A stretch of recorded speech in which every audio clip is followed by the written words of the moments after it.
Bismillah ar-Rahman ar-Rahim. Alhamdulillahi Rabbil Alameen. Wassalatu wassalamu ala ashrafil anbiya'i wal mursaleen. Nabiyyina Muhammadin wa ala alihi wa sahbihi ajma'in. Thumma amma ba'd. Assalamu alaikum wa rahmatullahi wa barakatuh. Dearest brothers and sisters, welcome. This is the continuation of Tafseer Surah Yusuf. This is our 20th lesson.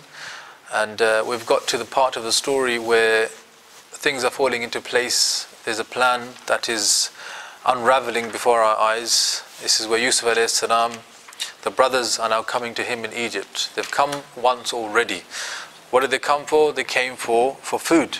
Okay, they came for food.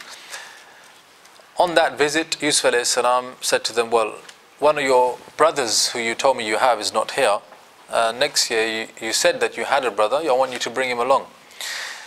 He also gave him incentives to bring him along. He also made a threat that if you don't bring him along, فَلَا تَقْرَبُونَ, then don't bother coming back here again. So the challenge now for the brothers was to convince Yaqub alayhi salam to let Binyamin, their brother, go with them the following year. They weren't able to do that according to one view. However, Yusuf alayhi salam, his plan was, everything they gave me in exchange for the food, put it back in their luggage. And so after they told Dad, can we ask you for Binyamin to come with us next year? Yaqub alayhi salam said, I'm not going to do that. I'm not going to do that. But when he saw that the brothers found the merchandise back in their bags once again, he became convinced that perhaps this is actually, the brothers, my son's actually being truthful this time, as opposed to the time with Yusuf alayhi salam. And so he gives them a piece of advice. He says, okay, you're going to go. Don't enter from one bab, from one gate, enter from many gates. We spoke about the wisdom behind that. And he also said, well, even if you take my advice and adhere to it, who knows? It is in the hands of Allah subhanahu wa ta'ala. So now they leave, okay? They leave and they're going back to Egypt now for the second time. Second trip to Egypt. What's interesting is that after this trip, they're going to go back to Palestine home again. And then they're all going to come all together the third time round. So that means there's 3 trips in this story. 3 trips. The shirt, in the beginning, Yusuf alayhi salam's shirt is taken. The shirt, a shirt of Yusuf alayhi salam makes another appearance here. What does it make another appearance?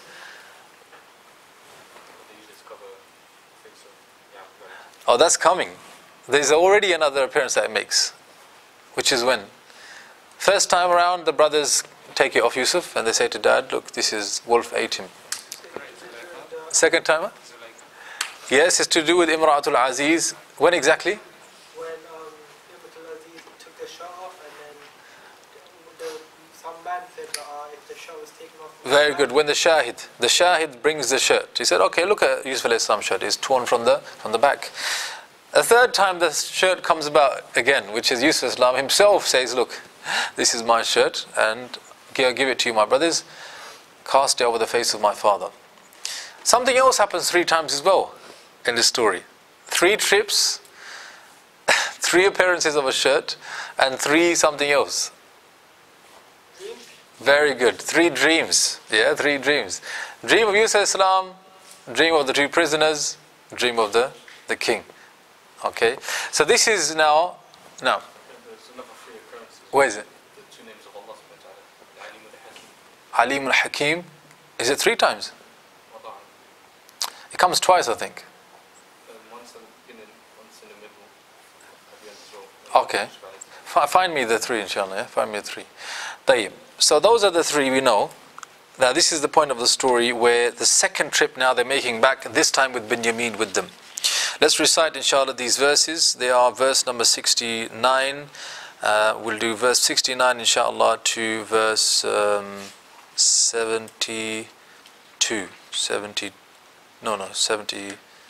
76 inshallah.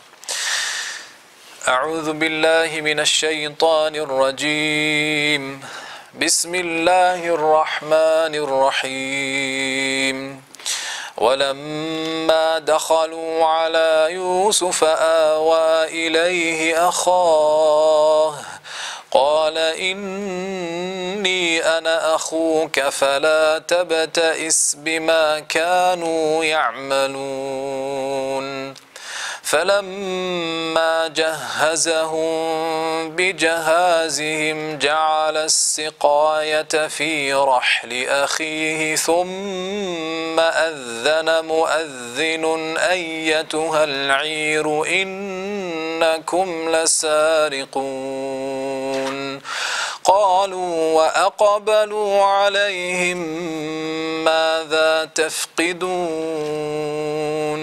قالوا نفقد صواع الملك ولمن جاء به حمل بعير وأنا به زعيم قالوا تالله لقد علمتم ما جئنا لنفسد في الأرض وما كنا سارقين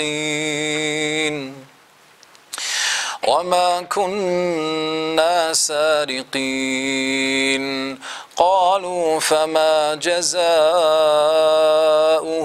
إن كنتم كاذبين قالوا جزاؤه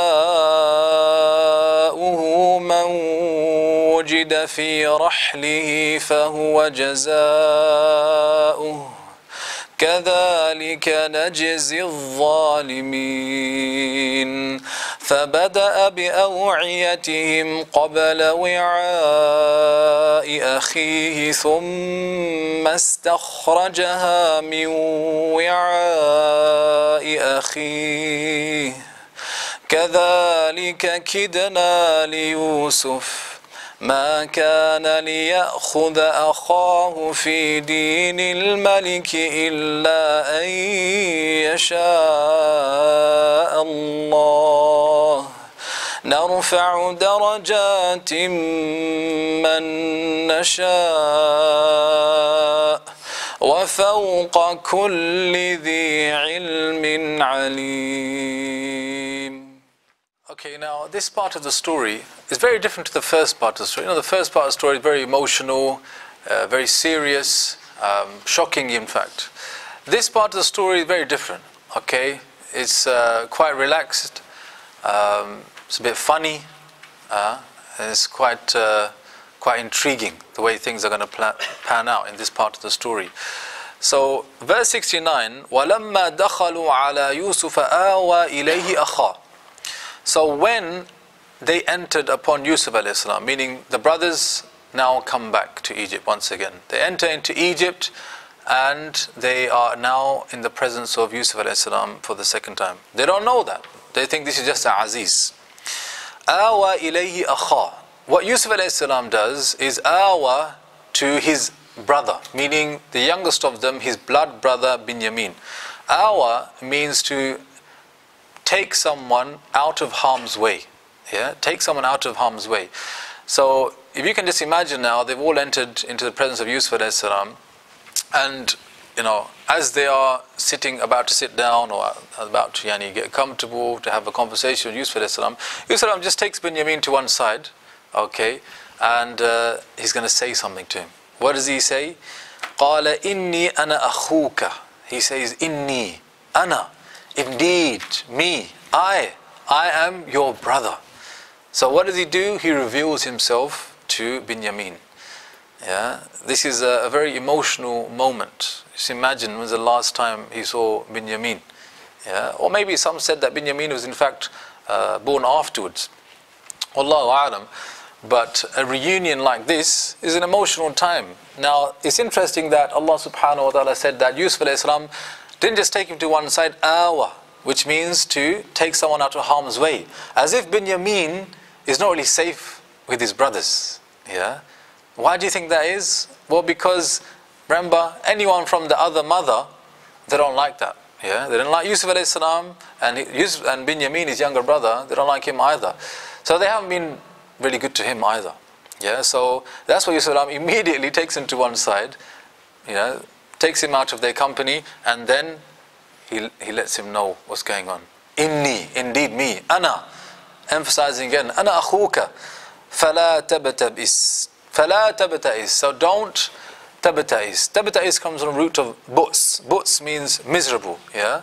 Like Allah says about Jahannam, bi's al-masir. What an evil, miserable returning place. May Allah save us from that. So, فَلَا تَبْتَئِسْ. Fa of sababiyah. So now, you don't need to worry anymore. Meaning that, before living life in Palestine with his brothers, he's been being treated really badly by the brothers. Yeah, he hasn't been treated well. They've been doing bad things to him as well. So now he's in his company. He's told him who he is. He's told him, look, you don't need to worry anymore. It's like a reunion. Yeah, you can just imagine Yusuf alayhi salam, older brother, has got his arm around his younger brother's shoulder. Brothers maybe started to cry, and he goes, look, فَلَا تَبْتَئِسْ. Don't need to worry anymore. It's going to be all right. Yeah, بِمَا كَانُوا يَعْمَلُونَ. About which they have been doing. Now that can have two interpretations. Either he's saying you don't need to worry about them anymore. يَعْمَلُونَ, what they've been doing, meaning it's going to be okay now. You don't need to worry. They're not going to be able to harm you anymore. I'm here. Or بِمَا يَعْمَلُونَ refers to Yusuf alayhi salam's servants. Because what's going to happen now is there's going to be a whole plan that's going to be put into action. Okay, and that's going to involve, like, if you like, a staging of events, and Binyamin is going to be part of it. So Binyamin is going to be thinking, what's going on here? Someone was putting something inside my bag. Now they're calling us, thieves. This is worrying. So Yusuf said, look, don't worry about that. Okay.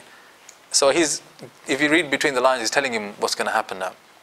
Okay, there's a plan in motion. So فَلَا تَبْتَئِسْ بِمَا كَانُوا يَعْمَلُونَ. فَلَمَّا جَهَّزَهُمْ بِجَهَازِهِمْ جَعَلَ السِّقَايَ فِي رَحْلِ أَخِيهِ. So brothers, they're all there, and as last year, they have their camels loaded up. Yeah, they have their camels loaded up. So they give them their bida'ah, give Yusuf alayhi salam, the Aziz, their commodities. Say, okay, could we have our shares now? So فَلَمَّا جَهَّزَهُمْ بِجَهَازِهِمْ. Their camels are loaded up. Now they're going to get the extra one, yeah, because Binyamin is there as well.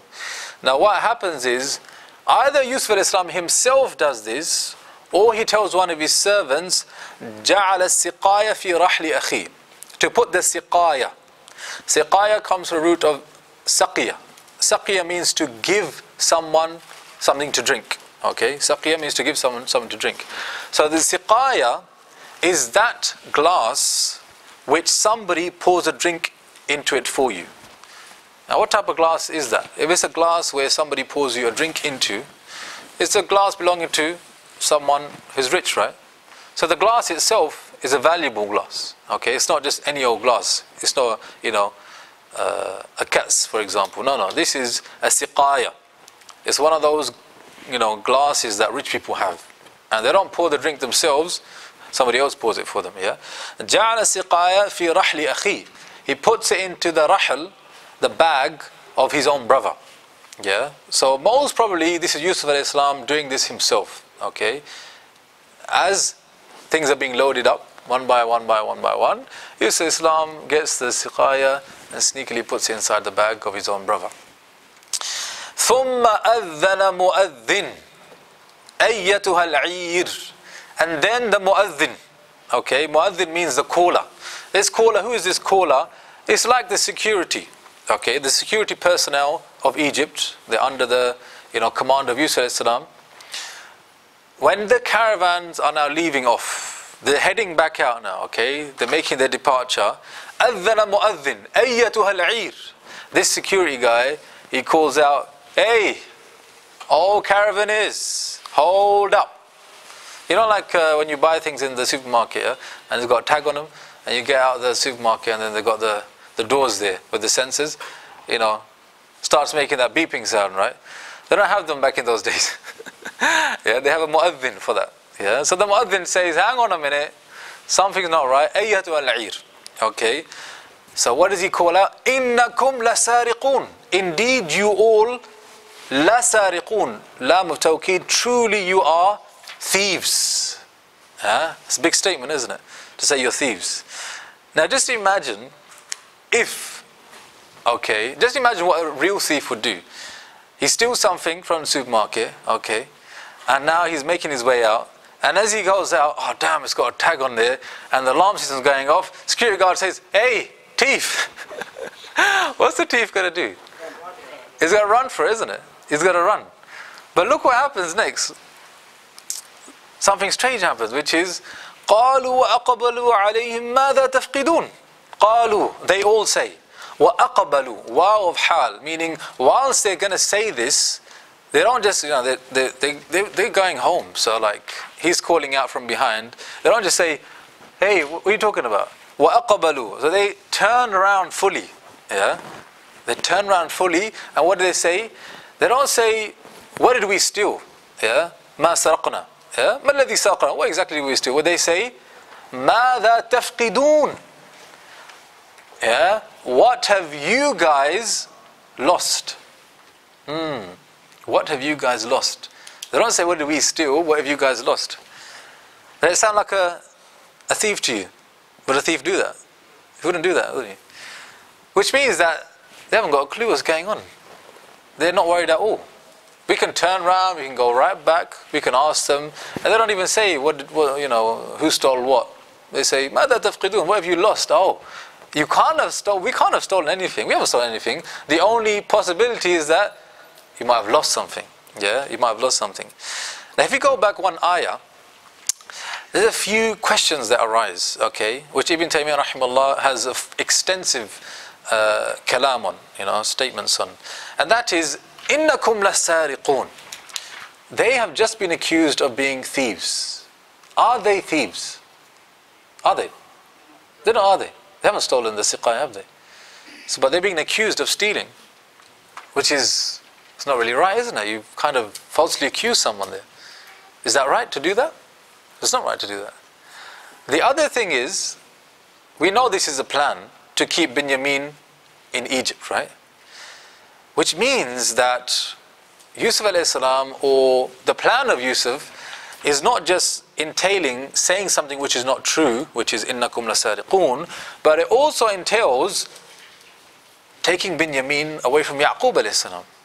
I mean, how is that going to affect Yaqub when he hears that, and my second son is also now lost? Is he going to take it well? He's not going to take it well. I mean, that might just even kill him. Yeah? Kill him of grief. He's already grieving of Yusuf alayhi salam. The third thing, which is not as big as the first two, is that there's a mithaq. They've taken a covenant with their dad, which is, we're definitely going to bring him back in front of Allah. If Yusuf alayhi salam carries on like this, and Binyamin is taken from them, well, unintentionally, he's going to make them break their oath. Yeah, make them break their oath. So these are some questions that arise. Like, is it really right to do this? Say, accuse someone of something when you know that they haven't done it? What about the implications this will have on his father, etc., etc.? We'll come to that, inshallah. Let's carry on the story though. So قالوا وأقبلوا عليهم ماذا تفقدون. So they turn around fully and say to the security, okay, of Egypt, ماذا تفقدون? What is it exactly that you've lost? The security reply, قالوا نفقد صواع الملك. We have lost. Yeah, do you get this? They didn't say you have stolen. Now they say, yeah, we have lost the suwa' of the malik, translated as the cup of the king. Now what was the cup called in the previous ayah? Siqaya. And now what is it called? Suwa'. Yeah, a suwa'. And not just any suwa', the suwa' of the malik. Yeah. So why the change of word? What does siqaya mean that suwa' doesn't? Well, the word suwa', which is referring to a cup, is no ordinary cup. Okay, the suwa', they said, can be made from gold or silver. So Yusuf alayhi salam's taken not just any cup, he's taken a very valuable cup.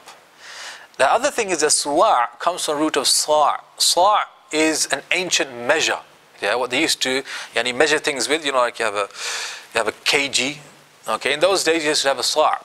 The suwa' is like the gold measuring cup that they measure things out of. Now in Egypt, think about it, okay, like everywhere suffering from famine. The only people that got food are Egypt. They're very proud of the fact that they are economically stable. And the icon, if you like, of their economic stability in these tough times is this suwa', this golden cup, which is the measure. meaning we're able to measure out food for all of you guys. So on top of that, who does it belong to? The king. It belongs to the king. Whoa, Yusuf alayhi salam really is taking a big risk here. He's taking the cup of the nation that belongs to the king and he's put it inside the sack of his own brother. Risk, you know. That just makes you think, oh, it's a siqaya, okay, it's an expensive cup, but oh my God, it's a cup of the king. Come on, Yusuf. Subhanallah, what if this goes wrong? Yeah, it's the cup of the king. Suwa' al-Malik, okay. وَلِمَنْ جَاءَ بِهِ حِمْلُ بَعِيرٍ. Okay. What happens is, the security guy says, look, I'm going to give the one who grasses on the other حِمْلُ بَعِيرٍ, a camel load worth of reward. Okay, so the security guy is basically making it even more interesting. He said, hold up all of you, come here. We've lost something, okay, and it's something very valuable. Now, I'm not saying who it is exactly. I don't know who it is out of you guys. But I'll tell you what. If one of you comes and grasses on the other one, I'll give you a camel load, yeah, of food. Now, remember, in those times, money doesn't mean anything because money, people don't need money, they need food. It's famine. So he gives them a big reward, yeah. 10 grand if you grass up on your brother, okay.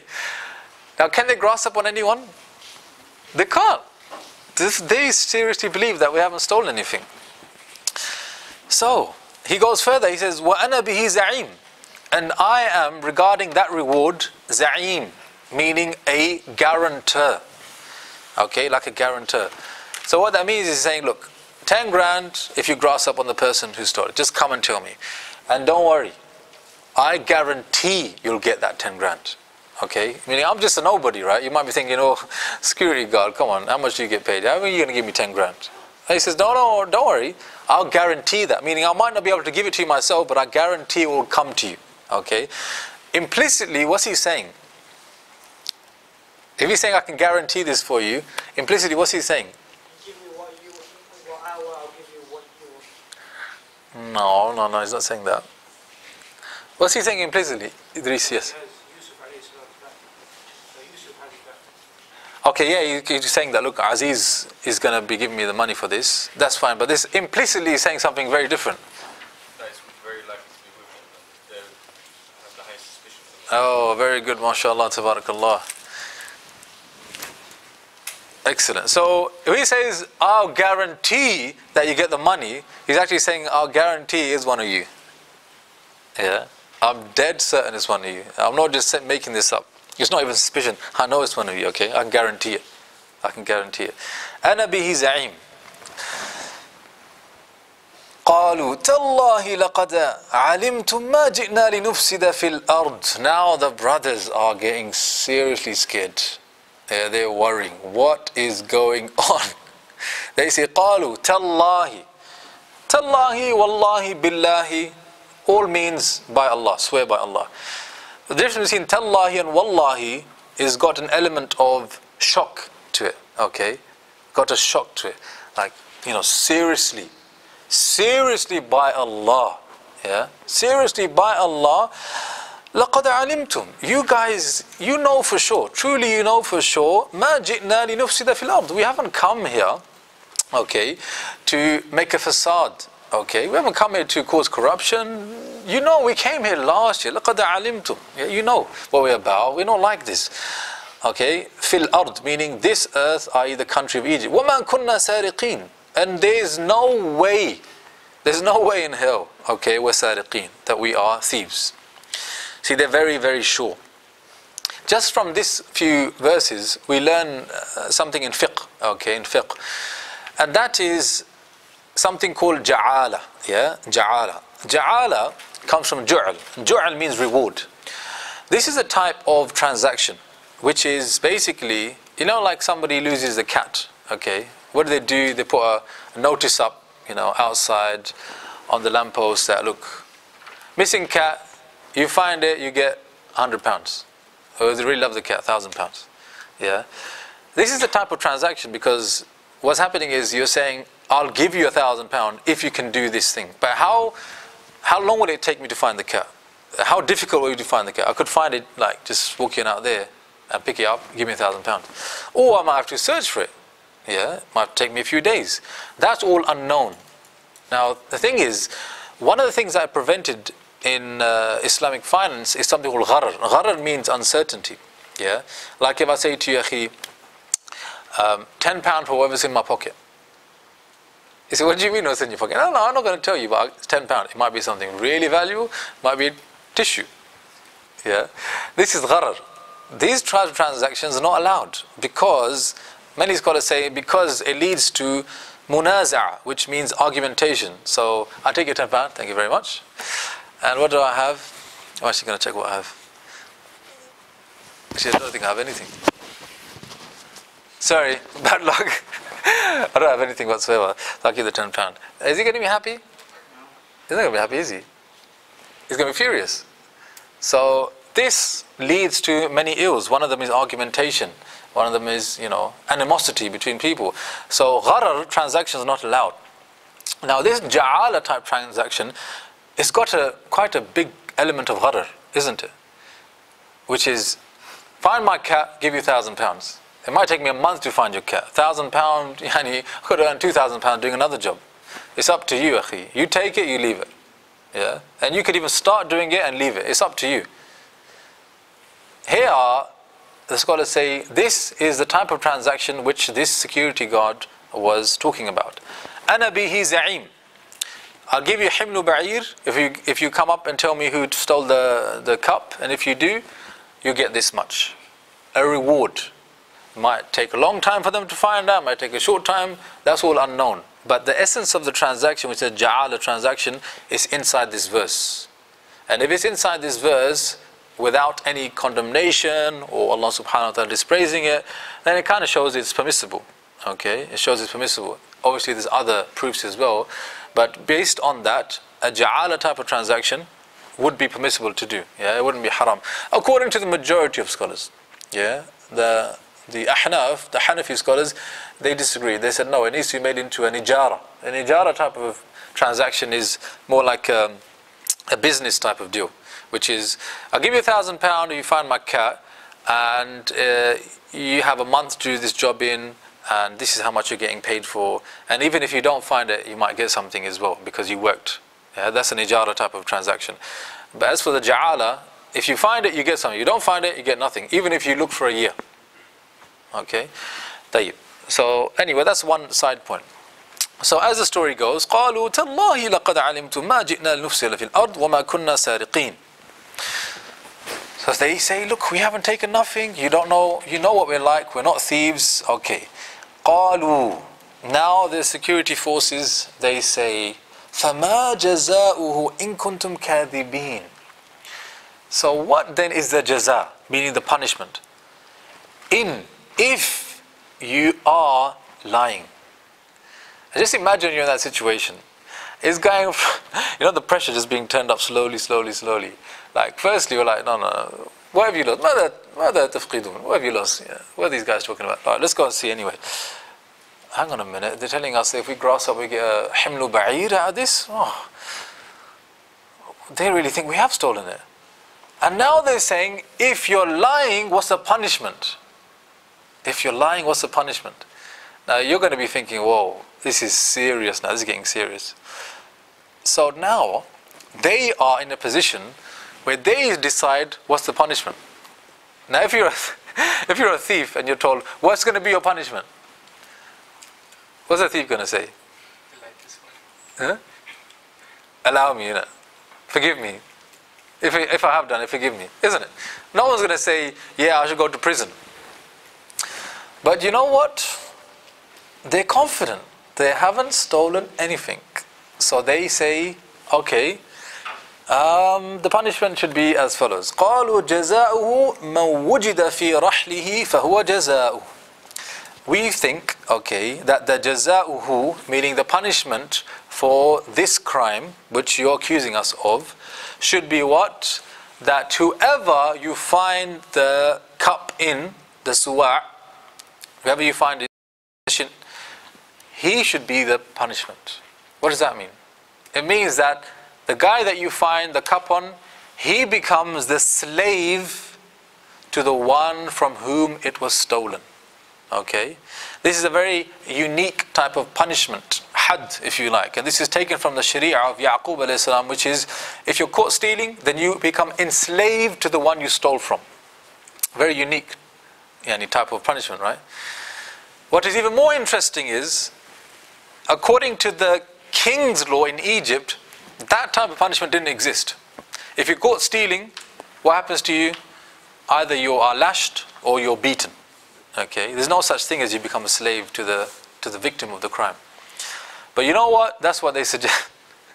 They say that if whoever you find it on, he becomes a slave of the victim. It's quite strange, isn't it, that they would say that?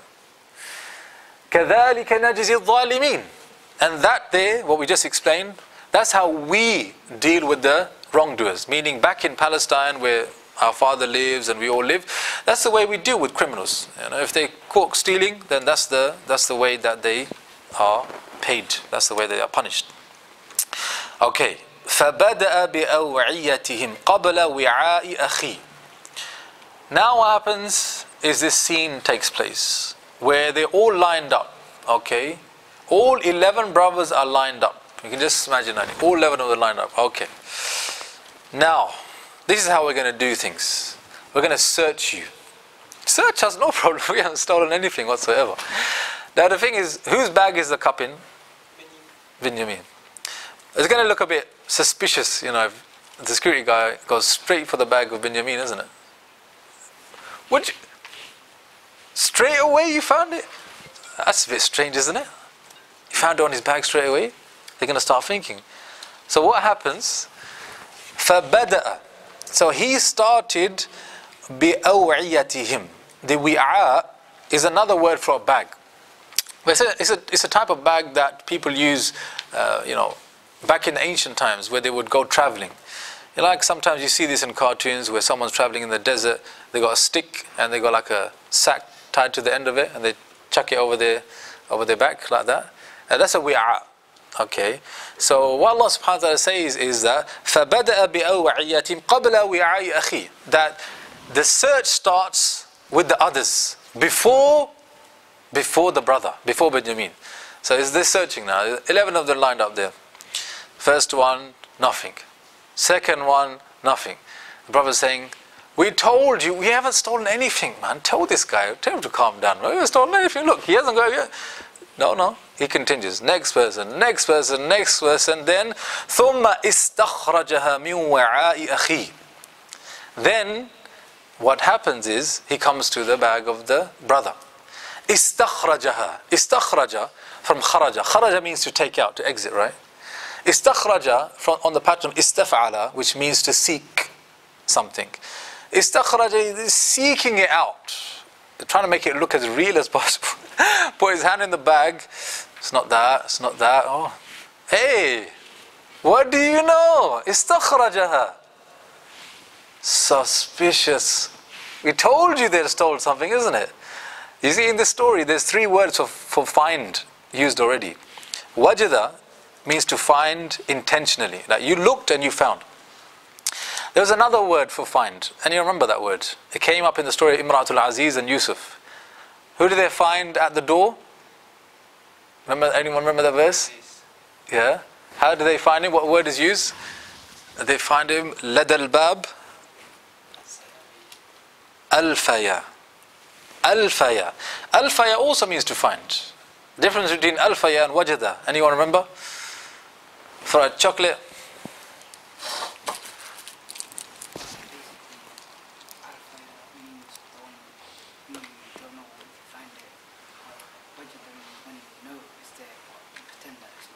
Okay, very close. Say it again. Wajada means you know and you intentionally find. Alfaya means? You don't know there, but you just guess it and you find it. No, it's very close, Akhi. And I'm going to give you something for an effort, mashallah. Fadl. Alfaya means to find unknowingly. Alfaya ladal bab. They find Aziz at the door totally by surprise. We didn't mean to find him here, but alfaya, we found him. Istakhraja, another word for find. This word means to pretend to find. pretend to find. Yeah? Amazing, yani ajib, the kalam of Allah subhanahu wa ta'ala. Istakhraja, yani seeking out, pretending to find, and what do you know? He finds it. Istakhraja min wi'a'i akhi, from the sack of his brother. So now the penny drops. Wow. This means Binyamin stays in Egypt. This means brothers go back to Palestine and they got to break their father's heart. But you know what? It also means that father's going to come back to Egypt. A great reunion is going to take place. What an amazing plan this was all along. Whose plan? Who? Allah then says, كَذَلِكَ كِدَنَا لِيُوسُف. And that there, kidana, we schemed and plotted Yusuf, on behalf of Yusuf alayhi salam. Amazing. Everyone's thinking, wow, look at Yusuf's intelligence, smartness, the way he's doing things. How does he know if he does this, this is what's going to happen? Allah says, كَذَلِكَ كِدَنَا لِيُوسُف. This is the way we are plotting on the part of Yusuf alayhi salam. مَا كَانَ لِيَأْخُذَ أَخَاهُ فِي دِينِ الْمَلِكِ إِلَّا أَن يَشَاءَ اللَّهُ. Subhanallah. Allah says, مَا كَانَ لِيَأْخُذَ أَخَاهُ. It was impossible for Yusuf to take his brother according to the deen of the Malik. According to the king's laws, there is no way a foreigner would be able to stay in Egypt according to the law of the king. Meaning that if they had stolen, then the punishment would have been beating or lashing. And then he would have been told to get lost. Yeah? There's no way that Binyamin could have stayed in the land of Egypt. No way. Impossible. Illa, except an yasha Allah. Except if Allah wills it. Ibn Taymiyyah rahimahullah said, this means that there was no way in which Binyamin could have ended up staying in Egypt, except if Allah created another way. And not only another way that the Egyptians themselves would accept. Yeah, he needs to stay, because they themselves said the punishment is he becomes enslaved. As if a new law was created in the deen of the Malik in order for this plan to be completed. Ajib. إِلَّا أَن يَشَاءَ اللَّهُ نَرْفَعُ دَرَجَاتٍ مَّن نَّشَاءُ. And narfa'u, we raise darajat, ranks, man nasha, whomsoever we wish. Ibn Taymiyyah rahimahullah said that this is talking about how Yusuf alayhi salam's rank in this dunya was increased slowly till it gets to this point. And Allah says, we do this to whomsoever we wish. Remember back before when we said in the verse, وَلَمَّا بَلَغَ أَشُدَّهُ آتَيْنَاهُ حُكْمًا وَعِلْمًا. Yeah? كَذَلِكَ نَجْزِي الْمُحْسِنِينَ. So we were told back there that, when Yusuf alayhi salam got to a certain age, we gave him hukm, prophecy, and we gave him knowledge, gave him so much. But you know what? كَذَلِكَ نَجْزِي الْمُحْسِنِينَ. We do that to any person who shows ihsan.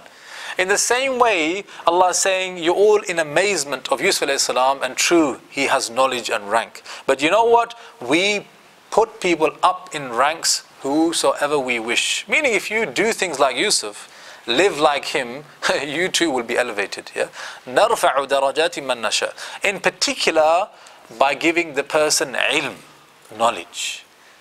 Yeah? It is through knowledge that Yusuf alayhi salam acquired his elevated rank. Isn't that true?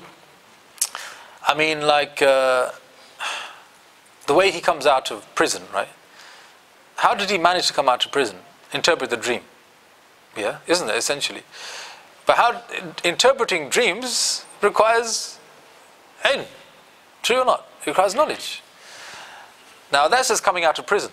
How does he get his case reopened? Well, he gets his case reopened by sending a very powerful message to the king, which is, go and question those women قَطَّعْنَ أَيْدِيَهُنَّ, that cut open their hands. Again, knowledge in the way he communicates to the king. Yeah? And the same thing, how does he manage to get his family back to Egypt? All together, a plan. And a plan is born out of knowledge. Yeah?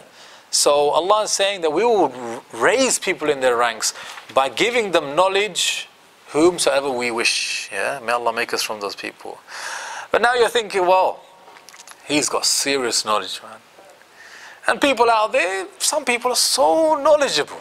MashaAllah. But Allah says, just a second. وَفَوْقَ كُلِّ ذِي عِلْمٍ عَلِيمٍ. On top of every possessor of knowledge, there is alim, someone even more knowledgeable. Yeah. Interesting, Allah didn't say وَفَوْقَ كُلَّ فَوْقَ كُلِّ عَالِمٍ. Allah said فَوْقَ كُلِّ ذِي عِلْمٍ. Everyone who possesses knowledge, not someone who is knowledgeable. See, possessing knowledge kind of gives the message of, well, they didn't have it, then they were given it. So if they didn't have it, who had it? Allah had it. Allah is the source of all knowledge. No one has true knowledge. They're only given knowledge. Yeah? ذو ilm. They become possessors of knowledge. But even when they're possessors of a lot of knowledge, there's someone else out there who knows more than them. I mean, isn't that what we're taught in the story of Musa alayhi salam, when he meets Khidr? Musa alayhi salam, justifiably believes he's the most knowledgeable person in the world. I mean, he's a prophet of Allah. But Allah tells him, there is someone more knowledgeable out there. Go and seek knowledge from him. Yeah, keeping people in check with humility. طيب.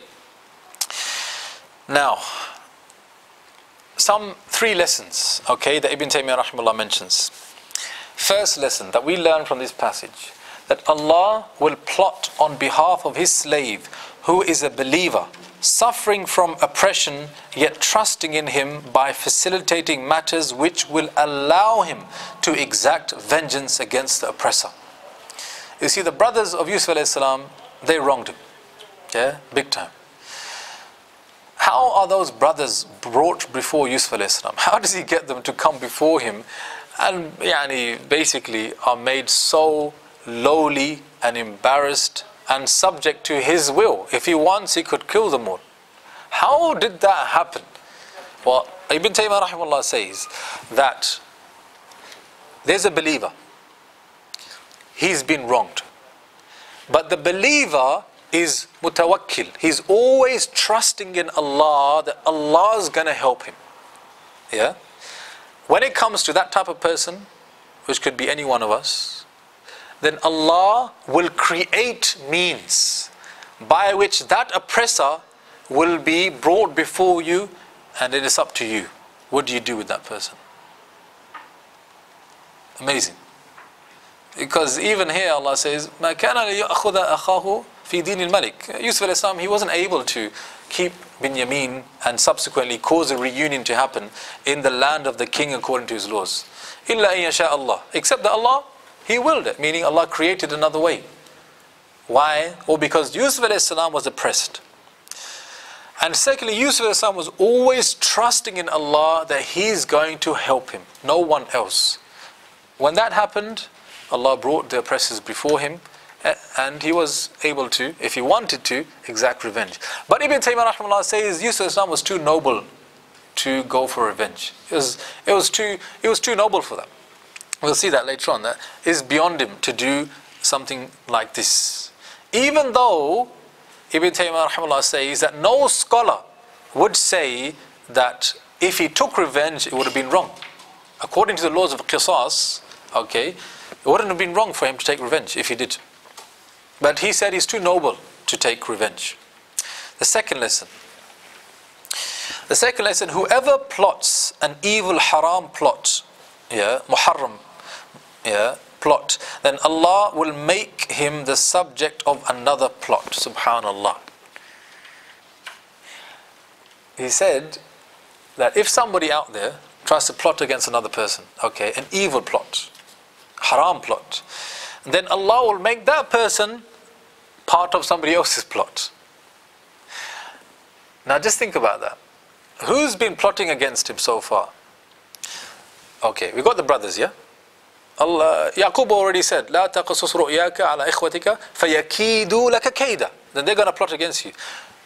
Who's the second person that tried to plot against him? Imra'atul Aziz. Who's the third group of people that tried to plot against him? The women, Niswa of Medina. 3 people tried to plot against him.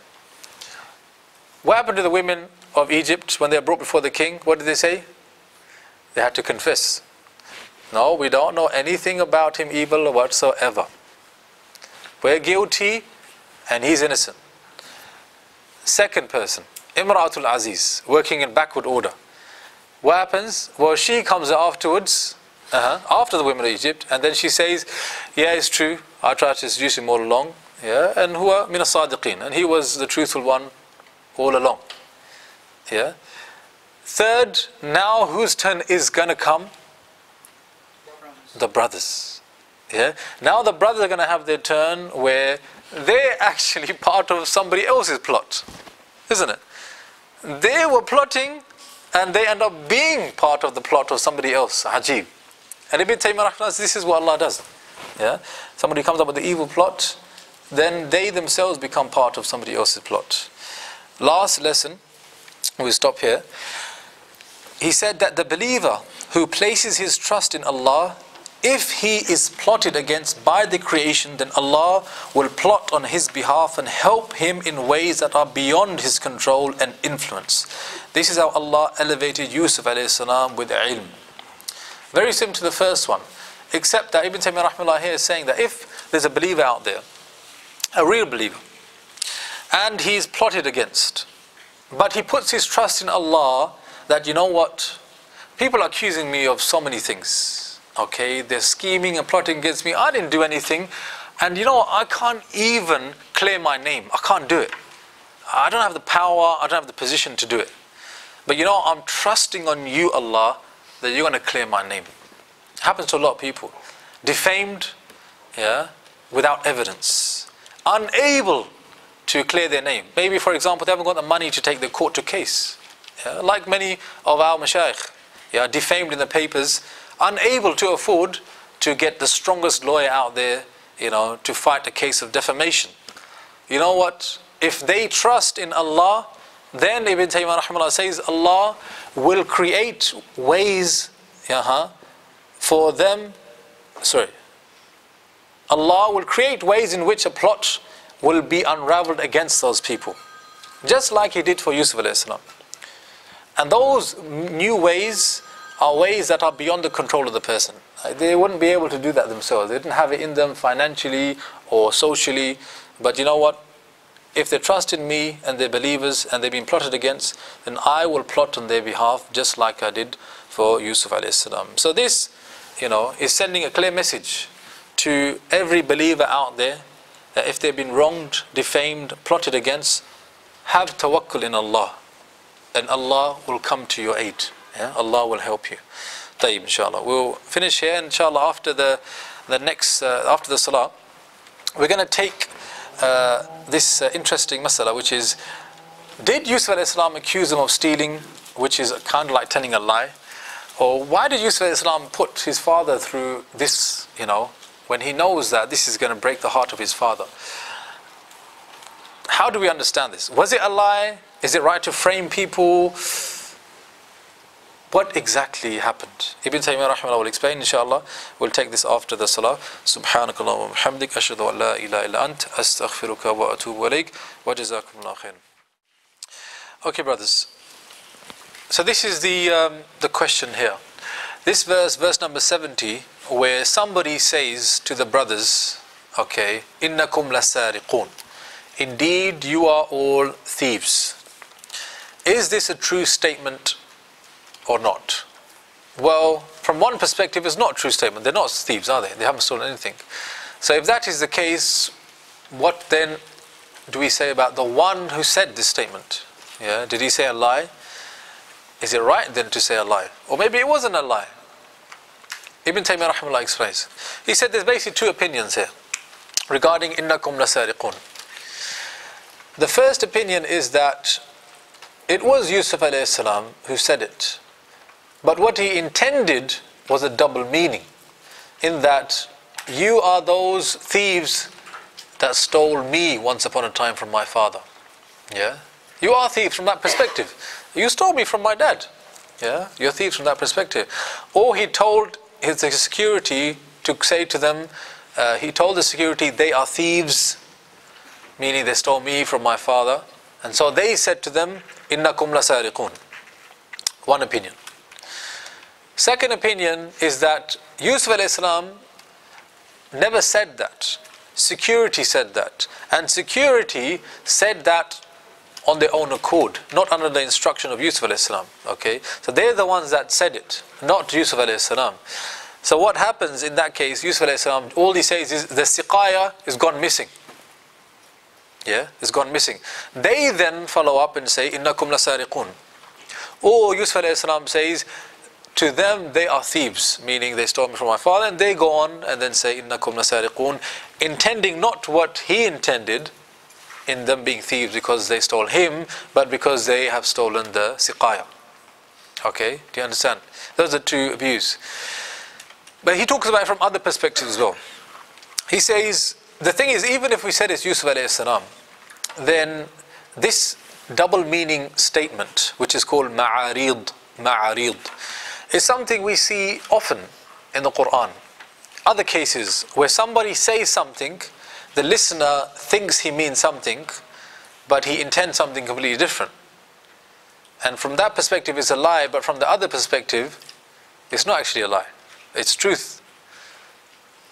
Any examples?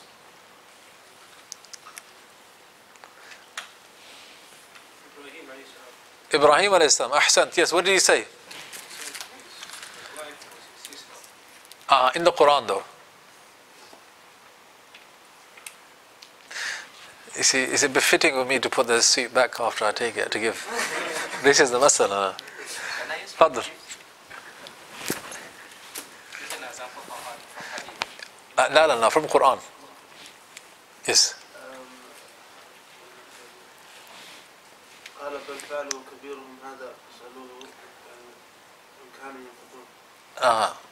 Yeah. قال بل فعله كبيرهم. Yeah.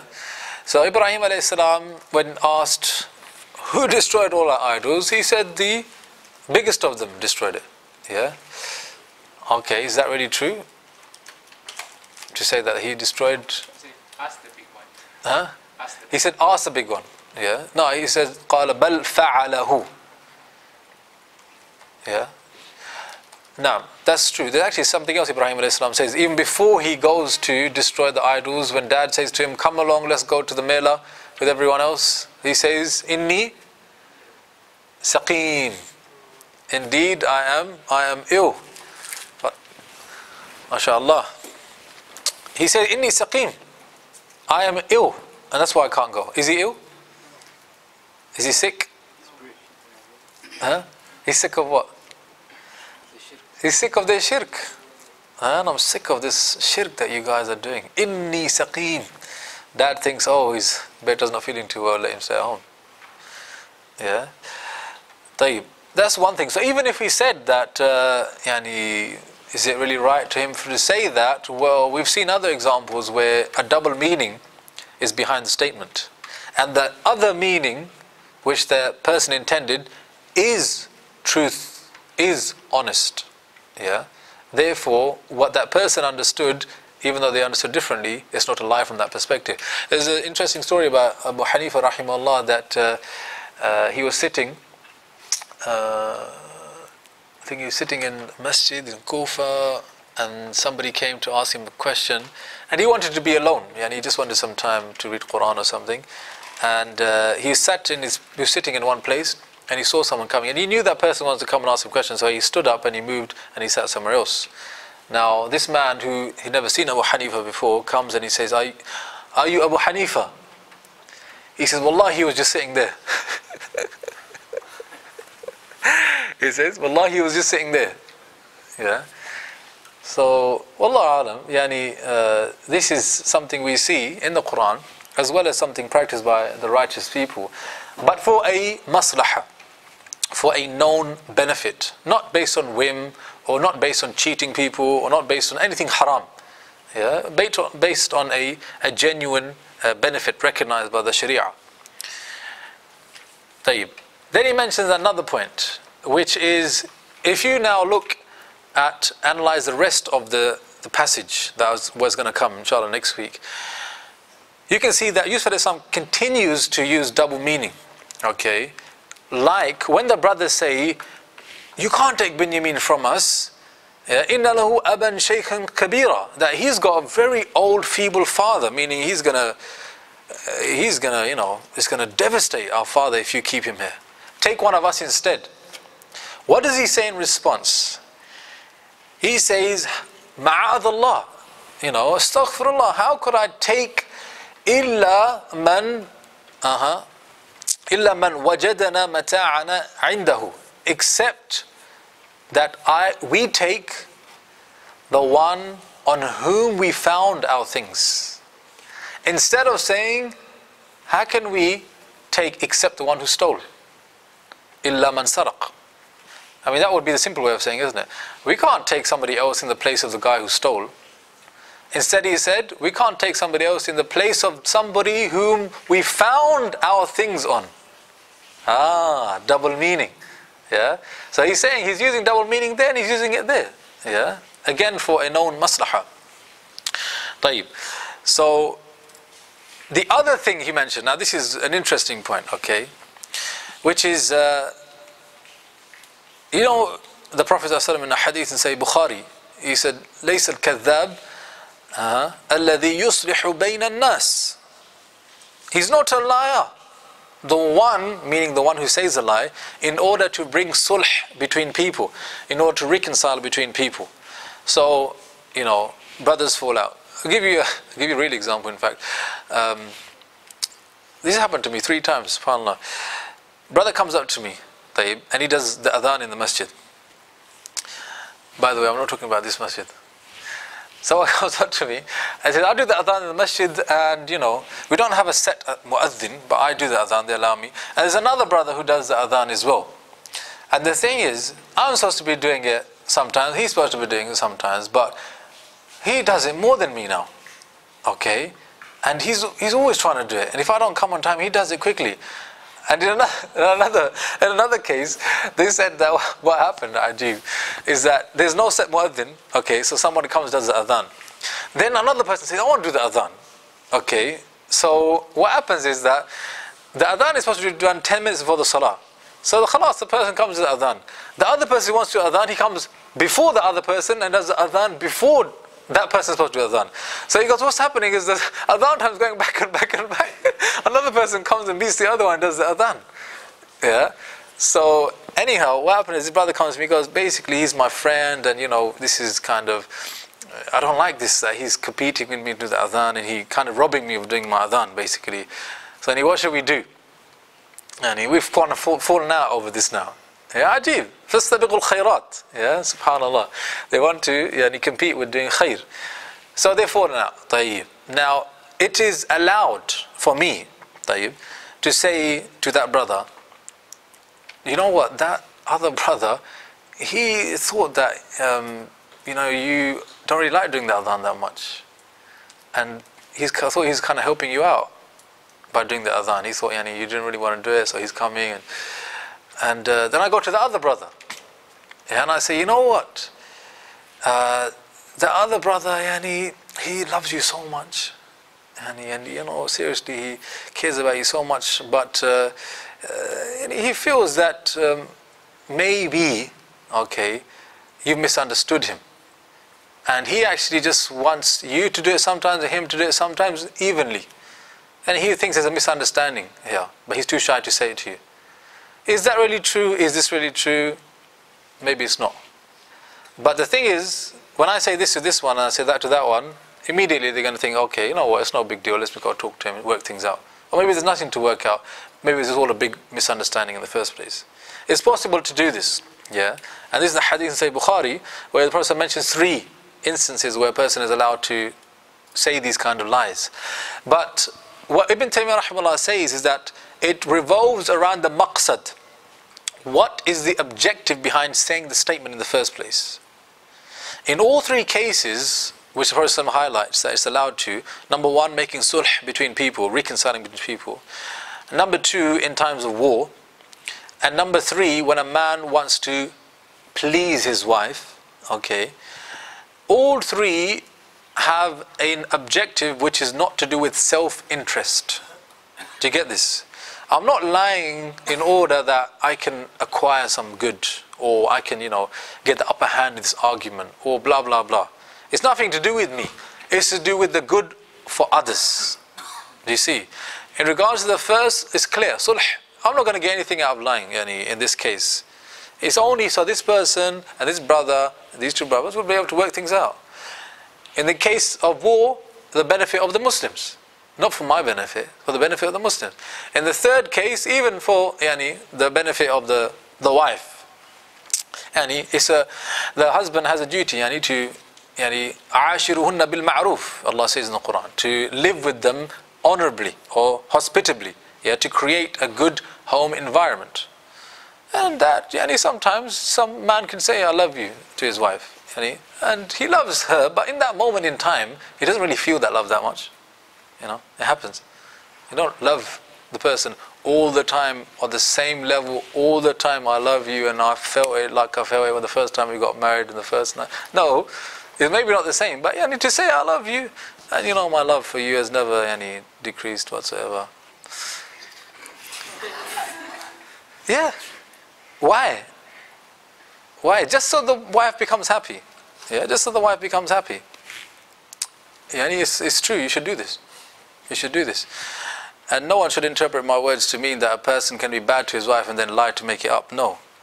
I said that a person has to treat his wife well and do everything he's supposed to for his wife, and he can make her even more happy by saying things to this effect. Saying things to this effect.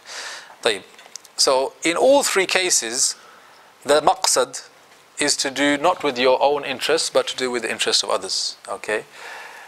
The same thing can be said here in the case of Yusuf alayhi salam. He said, "Innakum lasariqun," and the maslaha is what? The benefit is to bring about a reunion for the whole family. And this is one of the ways in which it will happen. That I accuse them of stealing, they go back home, and then they have to bring dad back again. And when dad does come back, he finds out it's me. The whole family is reunited once again. This is sulh taking place. So,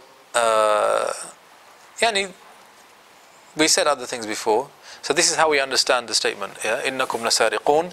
That even if he did say it, then there's legitimate grounds to say things to this effect. Okay, in this particular case, and most probably he didn't. Most probably he didn't. Now, the other interesting thing is, well, even if it's considered a lie, which you're allowed to in this case, that's just about the brothers. What about the father, Yaqub alayhi salam? How is he going to feel when he finds out that Binyamin has also lost now? And Yusuf alayhi salam, you're the one who's planning it like this. So here Ibn Taymiyyah rahimahullah says that the reality is that this isn't Yusuf alayhi salam's plan that he's made up by himself. كَذَلِكَ كِدَنَا لِيُوسُف. Clearly, explicitly, Allah says, كَذَلِكَ كِدَنَا. We are plotting on behalf of Yusuf alayhi salam. Meaning that Allah is instructing Yusuf alayhi salam, do this, this and this. Okay? And to be honest, this is the best way to understand the whole thing. Not just because some things are unexplainable, but because the verse says it itself. كَذَلِكَ كِدَنَا لِيُوسُف. Now, interestingly, here Ibn Taymiyyah rahimahullah says that telling Yusuf alayhi salam to do something which is going to harm his own dad is kind of like the instruction he gave to a father to harm his own son. Anyone know what we're talking about here? Ibrahim alayhi salam and his own son. That he's supposed to sacrifice his own son. Now, Allah telling me to harm my own son. Conversely, Allah telling Yusuf alayhi salam to harm his own father. That's so difficult. And he says this is a very unique test where Allah tells someone to do something, a prophet, which is wrong. Which is wrong. Because they are going to have to overcome the natural, fear, anxiety in doing something which is wrong, because they know Allah wants me to do it. And that, he said, is a level of ibtila that is only given to the elite in order to complete their rank before Allah and earn their rewards. Without this, they wouldn't have earned such a great reward. So this is the way Ibn Taymiyyah rahimahullah explains it. He said that Allah ordered Yusuf alayhi salam to do whatever he did. And it included doing something which would harm his own father, which is very much like Ibrahim alayhi salam was ordered to harm his own son, in order for them to achieve a elite rank before him, subhanahu wa ta'ala. Make sense? Yeah. Okay, inshallah. We finish here. Subhanakallahumma wa bihamdik, ashhadu an la ilaha illa anta, astaghfiruka wa atubu ilayk.